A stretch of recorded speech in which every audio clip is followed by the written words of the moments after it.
Hi friend, कैसे हैं आप लोग।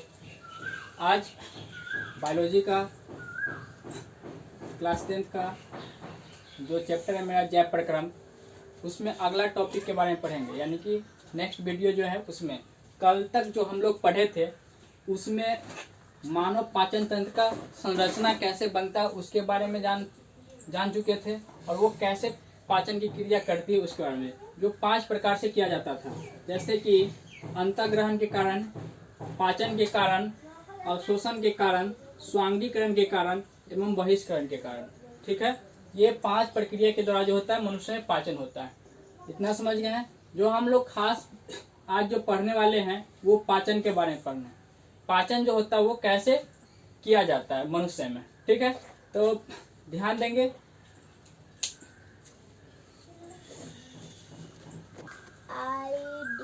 चलिए हम लोग देखते हैं कि पहला जो स्टेप है, हम पहले इससे पहले जान लेते हैं कि जो मनुष्य का जो पाचन होता है वो किस किस से शुरू होता है। जैसे कि मुख से स्टार्ट होता है पाचन की क्रिया, और फिर अमाशय में हो जाता है, फिर कहाँ चले जाता है, छोटी आंत में, यानी कि क्षुद्रांत में पाचन की क्रिया पूर्ण हो जाती है। ठीक है, तो एक वर्ड हम जानेंगे कि भोजन जो होता है वो 2 प्रकार से पचता है। एक अर्ध पचा होता है, एक पूर्ण पचा होता है। अर्ध पचा जो होता है वो मुख से शुरू हो जाता है और अमाशय में जाकर के वो अर्ध पचा ही रह जाता है, यानी कि थोड़ा बहुत मुख में पच जाती है। उसके बाद जो ग्रास नली के द्वारा जो आता है फिर कहाँ पे, अमाशय में जाके वो क्या होता है, थोड़ा और अर्ध पचा हो जाता है। और पूर्ण रूप से जो पचता है वो कहाँ पचता है, छोटी आंत, यानी कि क्षुद्रांत में जाकर वो पूर्ण पच जाती है। ठीक है, तो हम बारी बारी से सारे स्टेप के बारे में हम पढ़ेंगे। ठीक है, तो पहला स्टेप जो है मेरा मुख गुहा। मुख गुहा में जो है भोजन कैसे पचता है। तो पहले जो भी हम लोग भोजन लेते हैं वो क्या क्या लेते हैं, जैसे कि कार्बोहाइड्रेट लेते हैं, प्रोटीन लेते हैं, वसा लेते हैं। ठीक है, कार्बोहाइड्रेट, प्रोटीन, वसा लेते हैं। ठीक है, तो कार्बोहाइड्रेट कहाँ पे पचती है, फिर प्रोटीन कहाँ पे पचती है, फिर वसा कहाँ पे पचता है, इसके बारे में ध्यान देंगे। तो कार्बोहाइड्रेट जो है वो मुख गुहा में जो है वो पाचन की क्रिया स्टार्ट होती है। ठीक है, और प्रोटीन जो है वो अमाशय में होता है। किसमें होता है, अमाशय में। और वसा जो होता है वो छोटी आंत, यानी कि क्षुद्रांत में जाकर वो वसा जो है पच जाती है। ठीक है, तो सबसे पहले हम ध्यान देंगे कि मुख गुहा में पाचन क्रिया कैसे होता है। मुख गुहा में पाचन क्रिया होता कैसे है। तो हम लोग जब भी भोजन खाते हैं तो दांत एवं जीभ के द्वारा जो है उसको चबा करके छोटे छोटे टुकड़ों में क्या करते हैं, उसको तोड़ देते हैं। और इसमें जो होता है मुख गुहा में वो लार ग्रंथि पाई जाती है। क्या पाई जाती है, लार ग्रंथि। जैसे कि मान लीजिए लार ग्रंथि होता कैसा है और वो कैसे आता है। जैसे कि हम कभी अचार का नाम लेते हैं, अचार अचार 2-3 बार बोलते हैं तो मुंह से पानी आ जाता है। क्या आ जाता है, मुंह से पानी आ जाता है। तो वही मेरा क्या है, लार ग्रंथि है। जो लार ग्रंथि एक इंजाइम है। क्या है, इंजाइम। इंजाइम जिसमें क्या होता है, एमाइलेज पाया जाता है। क्या पाया जाता है, एमाइलेज पाया जाता है।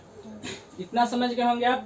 चलिए, तो एमाइलेज के कारण जो है क्या होता है, वो पचने की क्रिया स्टार्ट हो जाती है। तो मान लेते हैं कि स्टार्च क्या है, स्टार्च जो यानी कि जटिल पदार्थ जो भी है हम लोग जो कार्बोहाइड्रेट के रूप में जो हम लेते हैं वो स्टार्च यानी कि जटिल पदार्थ को वो क्या करता है, एमाइलेज के द्वारा सरल शर्करा में बदल देते हैं। सरल शर्करा में बदलने के बाद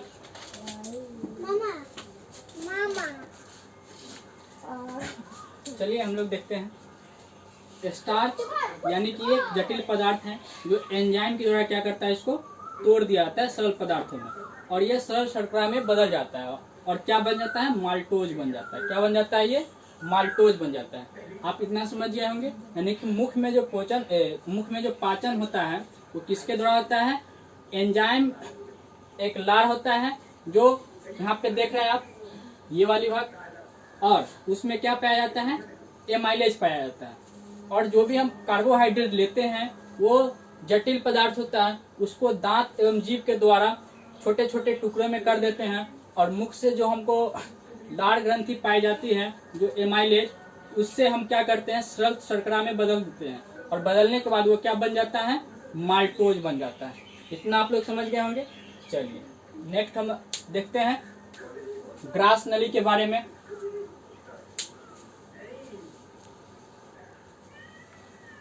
चलिए हम लोग जानते हैं क्या, ग्रासिका के कारण ग्रासिका, ये जो होता है ये आहार नाल है, ये तो आप जान ही रहे हैं। आहार नाल जो होता है वो मुख से स्टार्ट होता है और ये आप देख रहे हैं मलाशय तक होती है। ये बहुत ही बड़ा होता है सॉरी।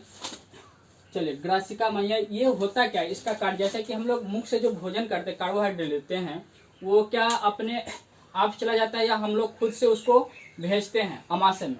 नहीं, ऐसा नहीं होता है, क्योंकि ग्रासिका में जो होता है यहाँ पे एक नली होता है बना। ये तो नली तो आप जान ही रहे, इसमें एक ऐसे करके जो होता है गोल गोल टाइप के, जिसको हम ट्रैकिया कहते हैं। क्या बोल सकते हो इसको, ट्रैकिया। ये ट्रैकिया जो होता है, जैसे कि हम लोग मुख से जो भोजन लेते हैं कार्बोहाइड्रेट, वो यहाँ पे आता है। तो यहाँ पे जो होता है ये फैलने की क्रिया होती है, सिकुड़ने की क्रिया होती है, जिससे क्या होता है भोजन हमारी जो है आमाशय में पहुंच जाता है। और इस फैलने और सिकुड़ने की क्रिया को क्या कहते हैं, क्रमाकुंचन कहते हैं। क्या कहते हैं, क्रमाकुंचन।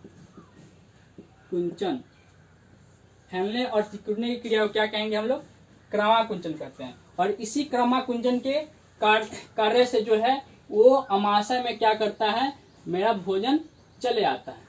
ठीक है, ये हो गया ग्रासिका के बारे में। अगला जो है हम लोग ध्यान देते हैं आमाशय के बारे में।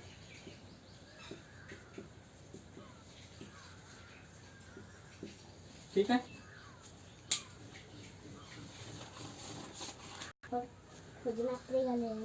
चलिए आगे हम लोग देखते हैं आमाशय के बारे में। आमाशय में जो भोजन पाचन होता है वो जठर ग्रंथियों द्वारा होता है। इसमें जठर रस पाया जाता है। क्या पाया जाता है, जठर रस। और जठर रस जो होते हैं वो तीन प्रकार से कार्य करते हैं, जैसे कि पेप्सिन, दूसरा हो गया HCl हाइड्रोक्लोरिक एसिड, और तीसरा हो गया श्लेष्मा, इसको हम लोग म्यूकस करते हैं।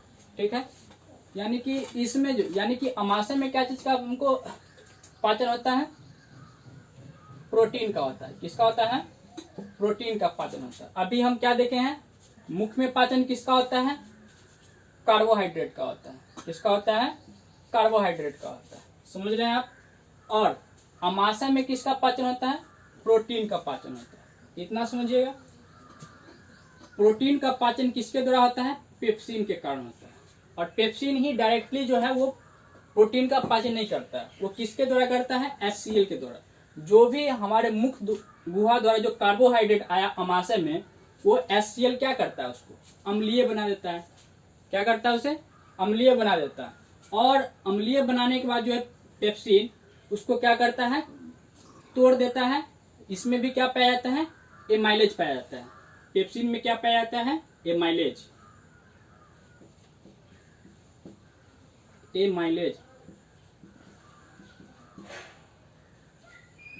ये एक रस होता है। और प्रोटीन पेप्सिन को क्या करता है, उसको तोड़ने में क्रिया करता है। श्लेष्मा का कार्य जो होता है, जैसे कि मान लेते हैं कि ये हाइड्रोक्लोरिक एसिड है, बहुत ही खतरनाक होता है। ये अगर आमाशय में रहता है तो ये आमाशय में कैसे रहता है, ये श्लेष्मा के कारण होता है। किसके कारण होता है, श्लेष्मा। ये एक प्रकार से झिल्ली यानी कि दीवार की तरह है। ये HCl जो है दूसरे अंगों में जाने की क्रिया नहीं करने देती है। कौन, श्लेष्मा, जो दूसरे अंगों में किसको नहीं जाने देता है, HCl को नहीं जाने देता, क्योंकि ये हानिकारक है। दूसरे अंग में जाएगा तो वो प्रभावित कर सकता है, और वो मेरा जो अंग वगैरह वो प्रभावित हो सकता है। तो श्लेष्मा का कार्य क्या है, ये एक दीवार होता है, वो उससे बना हुआ रहता है, जिसका नाम क्या है, श्लेष्मा। और ये तीनों मिलकर क्या करता है, प्रोटीन का पाचन करता है। बात समझ आ गया होगा आपको। क्या करता है, यानी कि जठर रस में 3 प्रकार की ग्रंथियां पाई जाती है या रस पाई जाती है, जैसे कि पेप्सिन, HCl, श्लेष्मा। ठीक है, ये तीनों का कार्य क्या है, प्रोटीन का पाचन करना। किसका पाचन करना, प्रोटीन का पाचन करना। समझ गए। नेक्स्ट चलते हैं हम लोग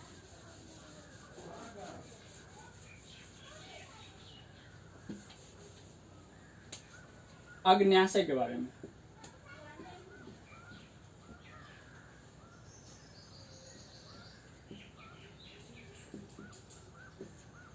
अग्न्याशय, इसमें क्या होता है इसके बारे में हम ध्यान देते हैं।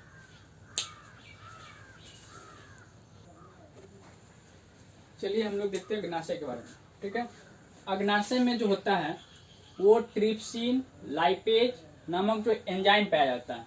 एंजाइम ये क्या है, ट्रिप्सिन लाइपेज नामक क्या है, एक एंजाइम पाया जाता है इसमें सिर्फ, जिसमें भोजन का पाचन नहीं होता है। इसमें सिर्फ क्या रहता है, ट्रिप्सिन रहता है, लाइपेज रहता है, ये सारे एंजाइम इसमें पाए जाते हैं।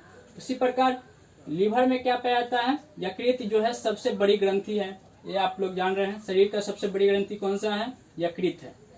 यकृत में जो पाया जाता है पित्ताशय, पित्ताशय में भी एक एंजाइम पाया जाता है, और वो क्या करता है, जैसे कि हम प्रोटीन को फिर किसके द्वारा कहाँ लाते हैं, यानी कि अमाशय, अमाशय के द्वारा फिर कहाँ पहुंच जाता है, छोटी आंत में पहुंच जाता है। किसके द्वारा, यानी कि अमाशय के द्वारा वो फिर कहाँ चले जाता है, छोटी आंत में चले जाता है। और छोटी आंत में जो होता है वो हम लोग जानते हैं उसमें क्या चीज का पाचन की क्रिया होता है। तो छोटी आंत में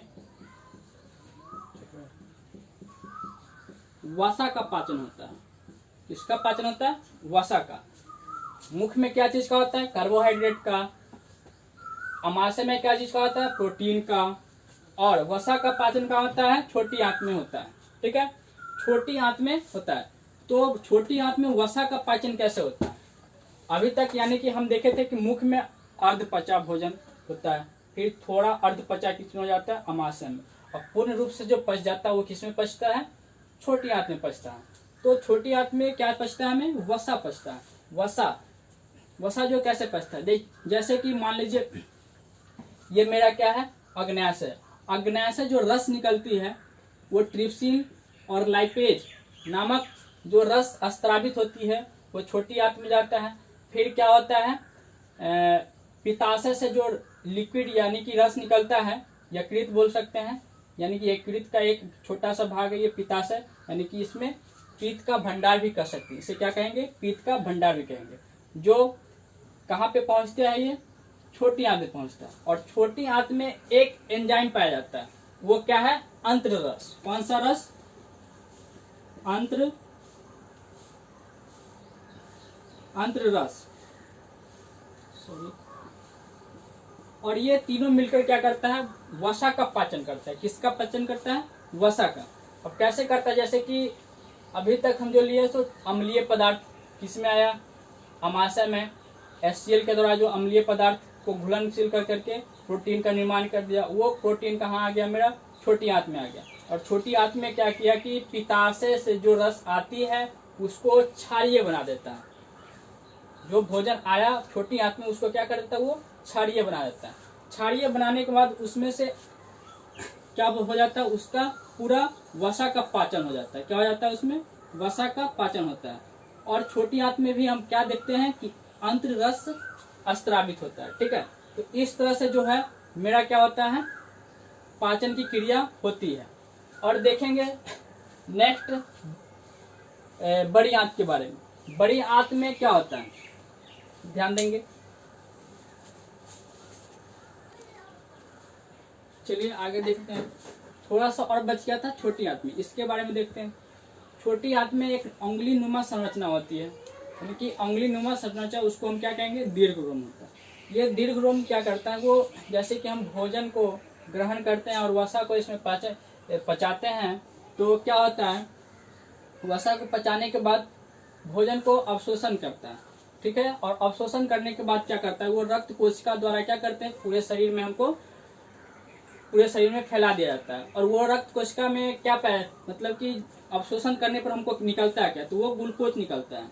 क्या निकलता है, C6H12O6। ठीक है, ये ग्लूकोज निकलता है जो दीर्घ रोम द्वारा क्या करता है, उसको पूरे शरीर में फैला दिया जाता है। किसके द्वारा, रक्त कोशिका के द्वारा, यानी कि रक्त संचालन के द्वारा क्या करता है, पूरे शरीर में हमको पहुंचा दिया जाता है। और कुछ आप ध्यान देते हैं बड़ी आंत के बारे में। ठीक है, किसके बारे में, बड़ी आंत। बड़ी आंत में होता क्या है कि जैसे कि हम ये जो देख रहे हैं स्ट्रक्चर, एक स्ट्रक्चर जो देख रहे हैं ये वाली भाग, ये क्या है, मेरा बड़ी आंत है। ठीक है, तो ये बड़ी आंत में जैसे कि हम भोजन अवशोषण करने के बाद, छोटी आंत से जो भोजन हम अवशोषण कर लेते हैं, उसके बाद जो बच जाता है भोजन, क्या बच जाता है, जो भोजन बच जाता है वो कहाँ चला जाता है, बड़ी आंत में चला जाता है। और बड़ी आंत में भी थोड़ा बहुत अवशोषण की क्रिया होती है, जिसमें क्या होता है अवशोषण क्रिया, जैसे कि H2O यानी कि जल का, और जल का एवं क्या है NaCl, ठीक है। जैसे कि साल्ट के बारे में ध्यान देंगे, साल्ट वगैरह का अवशोषण होता है। और उसके बाद जो होता है, अवशोषण करने के बाद जो भोजन अवशिष्ट बच जाता है उसको किसके द्वारा निकाल दिया जाता है, गुदा द्वार या रेक्टम कहिए या मलाशय कहिए, मलाशय के द्वारा क्या करते हैं, अपने बॉडी यानी कि शरीर से बाहर उसको छोड़ दिया जाता है, यानी कि समय समय पर उसको क्या करते हैं, छोड़ देते हैं, ठीक है। तो ये सारी क्रियाएं जो होती है पाचन की, एक पाचन की पूरी क्रिया हो गई, ठीक है। और इसमें एक होता है क्या, अपेंडिक्स। अपेंडिक्स का कोई काम नहीं होता है, यानी कि कोई कार्य नहीं होता है किसका, पाचन की क्रिया में, इसका एक अलग कार्य होती है जो हम लोग आगे देखेंगे, ठीक है। तो ये सारा जो हो गया मेरा पाचन की क्रिया हो गई, ये हम लोग जान चुके अभी। मुख के बारे में, पित्ताशय के बारे में, यकृत के बारे में, छोटी आंत के बारे में, ग्रासनली, अमाशय, अग्न्याशय, बड़ी आंत एवं लाल ग्रंथि, ये सारे जो क्रिया है सारे के बारे में हम लोग, पाचन की क्रिया जो होती है वो मनुष्य में पाया जाता है, यानी कि मानव पाचन तंत्र, ठीक है। तो हम लोग ये सारे ध्यान से पढ़ लिए। अगर कोई भी कंफ्यूजन होगा तो कमेंट्स कर सकते हैं और लाइक करना ना भूलें, ठीक है। चलिए आगे हम लोग ये देखेंगे कि इसका डिफिनीशन कैसे लिखेंगे, परिभाषा कैसे लिखेंगे। जब एग्जाम में आएगा वो पाचन ग्रंथि के बारे में, तो स्ट्रक्चर तो हम बनाना सीख ही लिए, कैसे बनाएंगे सो, और बोला जाएगा कि इसका वर्णन किया जाए, तो वर्णन कैसे करेंगे प्रत्येक अंक का, तो वो हम नेक्स्ट वीडियो में देखेंगे और डिफिनीशन के साथ देखेंगे, और फिर उसमें भी थोड़ा बहुत जो छूट गया उसके बारे में हम लोग समझ लेंगे, ठीक है। Thank you. आज का क्लास यहीं पे हम स्थगित करते हैं।